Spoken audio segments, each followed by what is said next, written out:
If you ever felt more alone in your own house than anywhere else in the world, this video is for you. Because the worst kind of loneliness is the one that happens while someone is standing right next to you. Some parents were never bad on paper. They paid bills, they showed up, they cooked, they worked, they didn't hit you.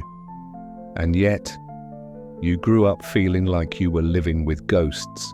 They were there, but they weren't really there. And if you're an adult now, you might still feel it. That quiet emptiness, that weird feeling of being fine, but never truly okay, like you're always waiting for something warm that never comes. Today we're talking about something most people can't even explain because it doesn't look like trauma, it doesn't leave bruises, it doesn't make a dramatic story, it just leaves a person who learns how to survive without being seen. This is the psychology of invisible parents and the invisible wound they leave behind, because emotional neglect doesn't happen because of what your parents did. It happens because of what they didn't do. It's not the yelling you remember, it's the silence.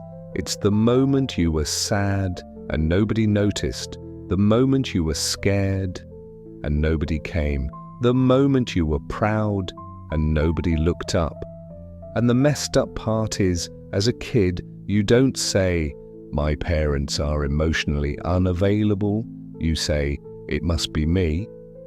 That's how the wound starts. Let's paint the scene. You're a kid. You walk into the living room, your parent is there, on the couch, phone in hand, TV on. Maybe they're not even doing anything wrong.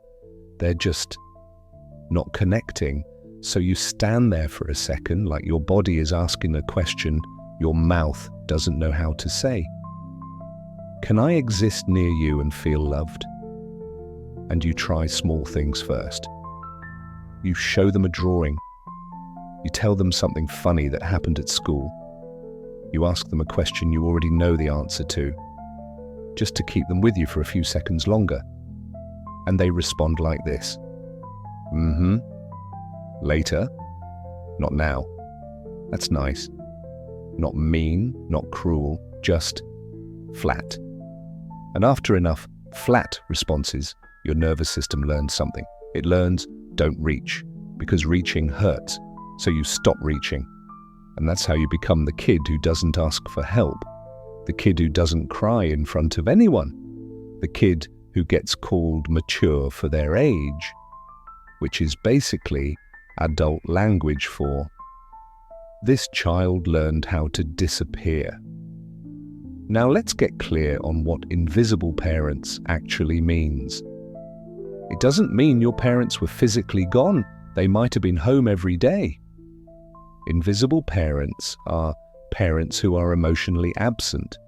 They might be loving in a practical way, but not in an emotional way. They can give you food, but not comfort. Rules, but not warmth. Advice, but not understanding. And some of them were like that because they were stressed, depressed, overwhelmed, or simply never taught how to connect. A lot of invisible parents aren't evil.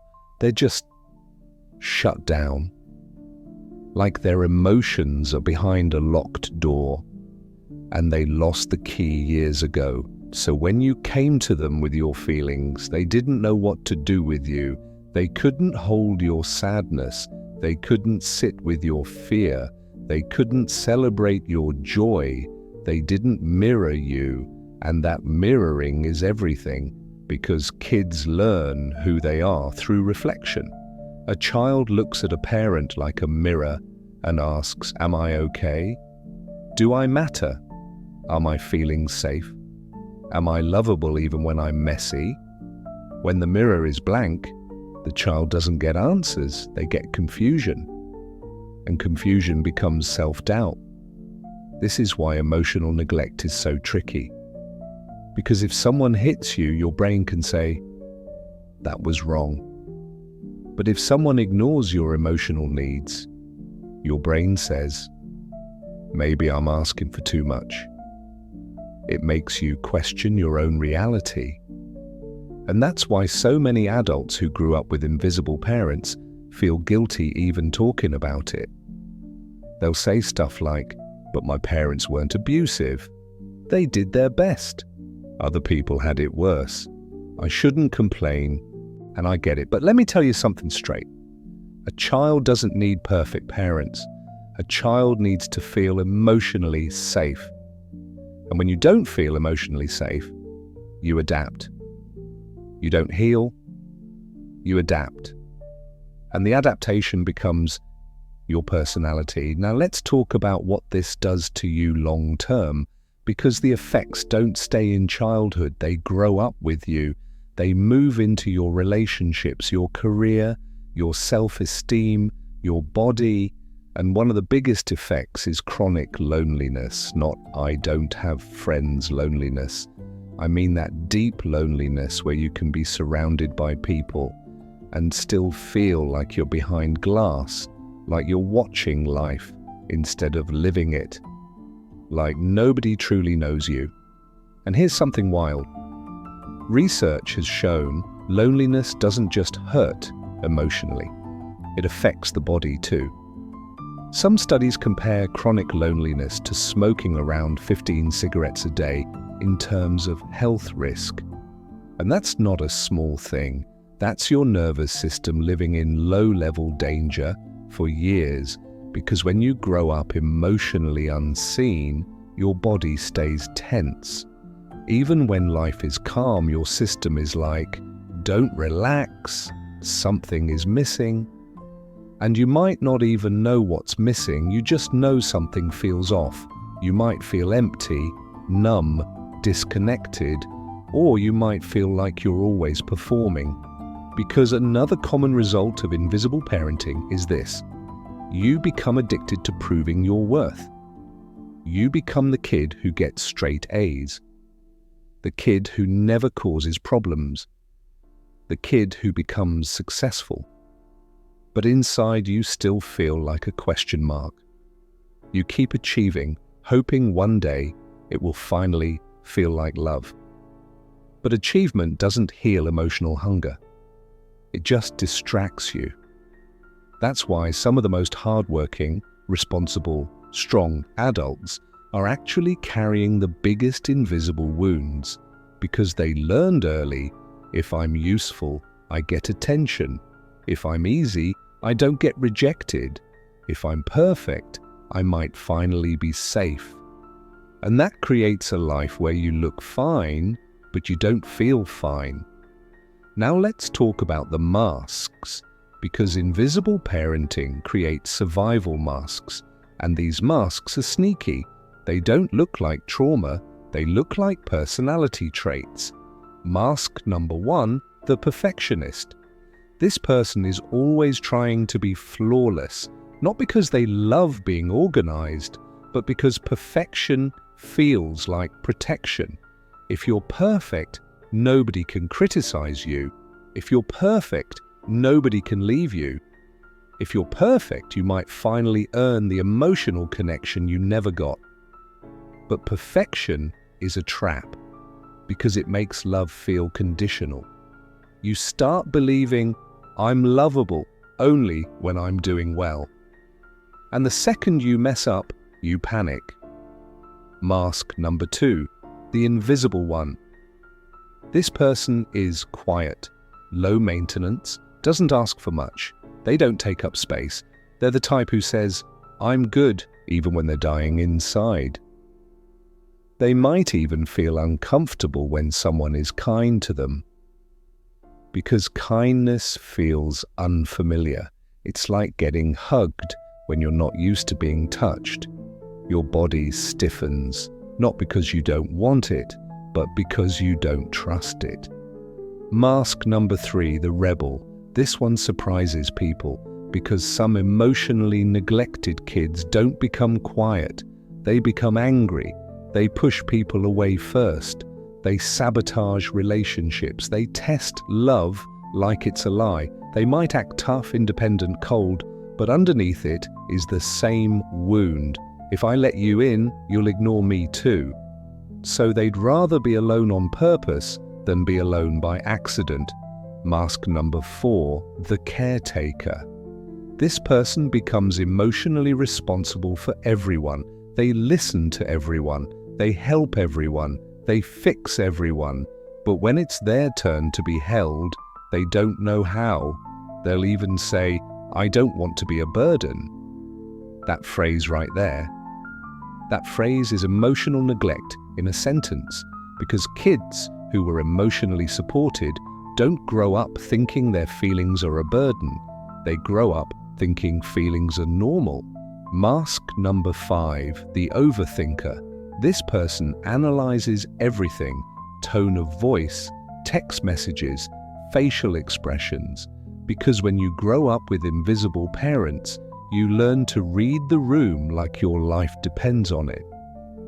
You become a professional at scanning for emotional danger.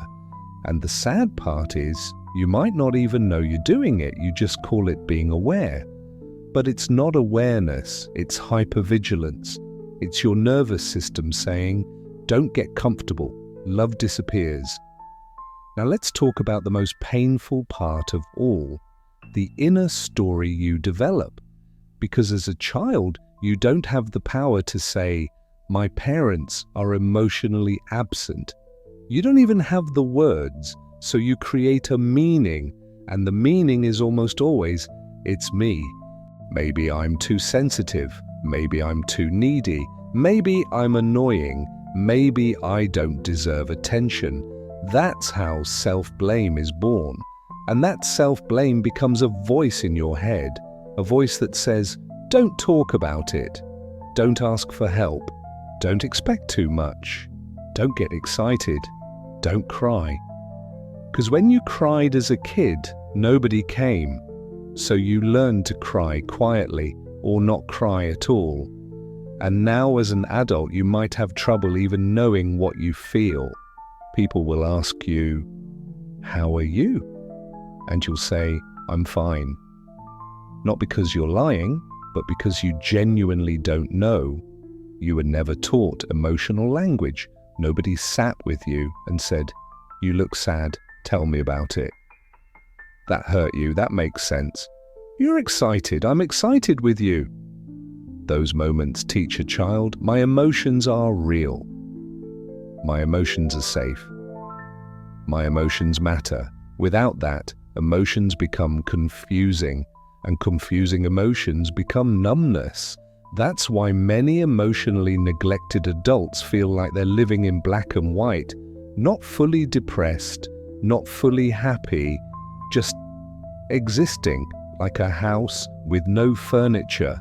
You can live there, but it doesn't feel like home. Now let's get into the problem that shows up later in life, relationships. Because emotional neglect trains you to expect disconnection. So even when someone loves you, you might not feel it. You might doubt it. You might think, "Look, they'll get tired of me. They don't really mean it. If I show my real self, they'll leave." And this creates two common patterns. Pattern 1, you attach to emotionally unavailable people because it feels familiar. Your nervous system recognizes it.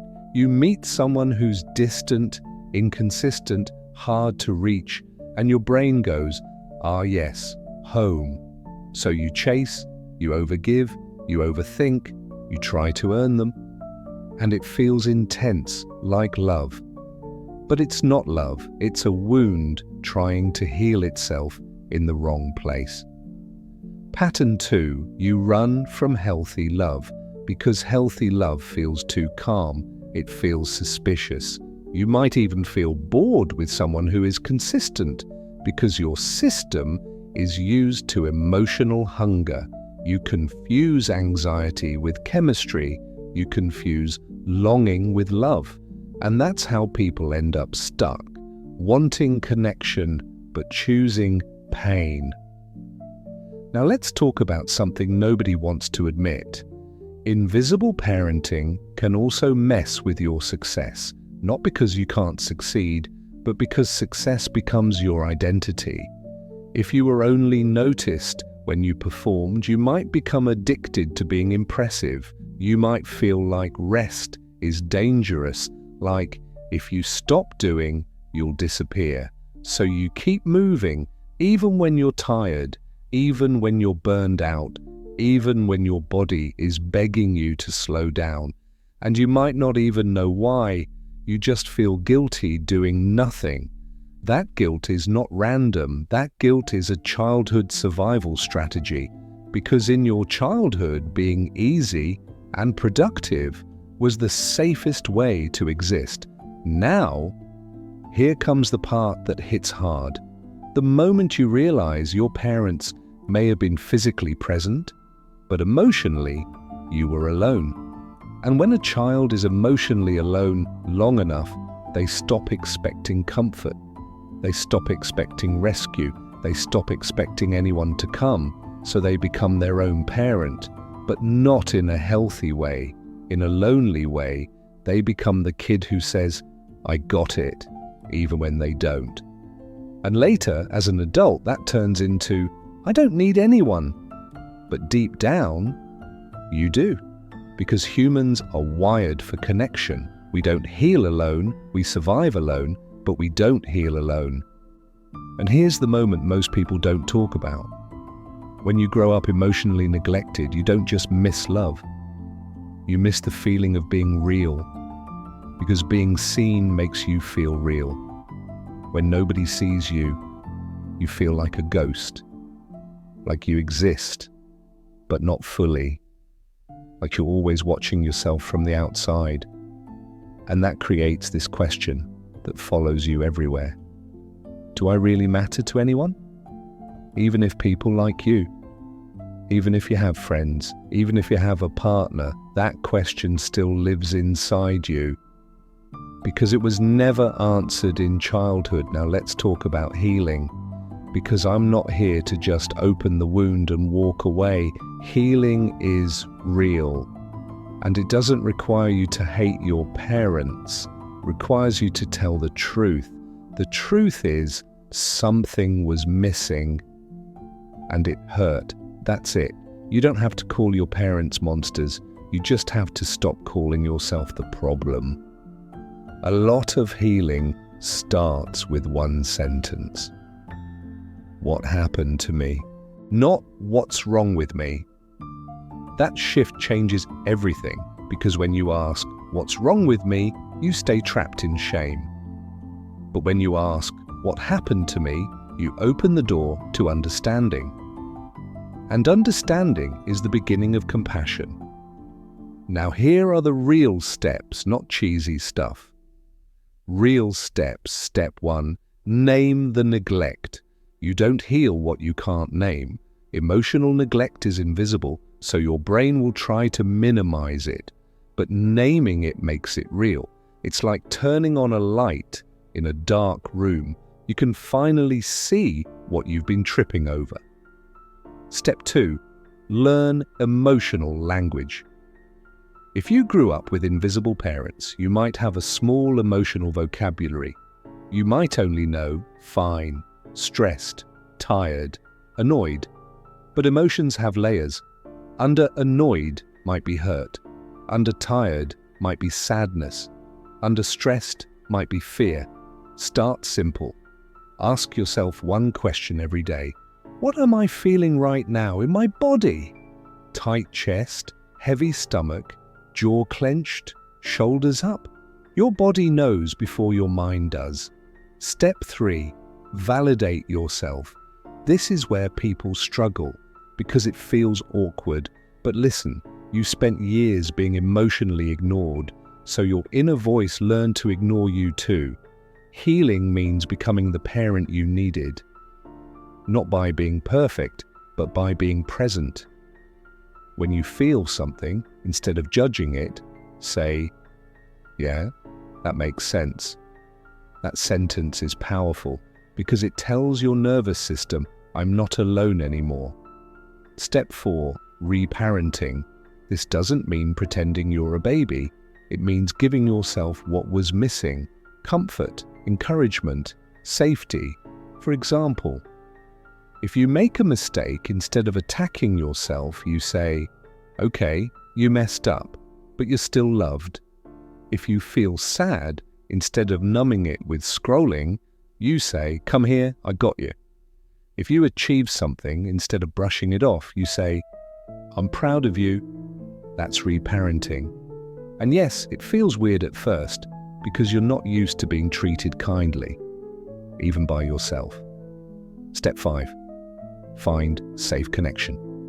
This is the hardest part, because emotional neglect makes you independent, but lonely. It teaches you to rely on yourself. But healing requires at least one safe person, not a perfect person, a safe person, someone who listens without making you feel stupid, someone who doesn't rush your feelings, someone who doesn't turn everything into a joke. Because when you experience safe connection, your nervous system learns a new truth. I can be seen and survive. And that rewires you, literally. The brain is plastic. It changes with experience. So every time you let someone in and they respond with care, your system slowly stops expecting abandonment. Step 6. Stop chasing emotional desserts. This one hurts, but it's real. Some people spend their whole life trying to get love from people who can't give it, because it feels like childhood. But healing means choosing people who choose you back, not people you have to beg, not people you have to prove yourself to, not people who only love you when you're useful. You deserve warm love, not confusing love. Step 7. Let grief happen. Because healing emotional neglect includes grief. You might grieve the childhood you didn't get, the comfort you never felt, the version of you that could have been softer, freer, louder. Grief is not weakness. Grief is your heart finally telling the truth. And when you let that grief move through you, you make space for something new: connection, joy, presence. Now here's the moment that changes everything. The moment you realize the loneliness wasn't your personality, it was your training. You weren't born disconnected. You learned disconnection to survive. And if you learned it, you can unlearn it. You can build a life where your emotions have a home, where your needs aren't shameful, where your voice isn't small. And one day you'll notice something. You'll be sitting in a room with someone who truly sees you, and you won't feel like you're performing. You won't feel like you have to earn your place. You'll just feel safe, and it will hit you like a wave. So this is what it feels like to be real. That's the opposite of emotional neglect. Presence. Real presence. And maybe your parents never gave you that, but you can. You can give it to yourself. You can give it to the people you love. You can break the cycle, because the most powerful thing an emotionally neglected person can do is this: stop disappearing. Start existing out loud, in full color, without apologizing for it. So if you grew up with invisible parents, I want you to hear this clearly. You weren't too much. You weren't too sensitive. You weren't unlovable. You were just alone in a place where you shouldn't have been alone, and you deserved better, but you're not doomed. That emptiness isn't your future. It's a wound, and wounds can heal, slowly, messily, but truly. And when you heal, something beautiful happens. That sensitivity you developed becomes a gift. Because people who were unseen learn how to see others deeply. They notice quiet pain. They notice small changes. They notice the things nobody else notices. And that empathy can become your strength. Not because the neglect was good, but because you survived it. And now you get to choose what it becomes. If you want, watch the next video on screen. It might explain the part of you that you've never been able to name.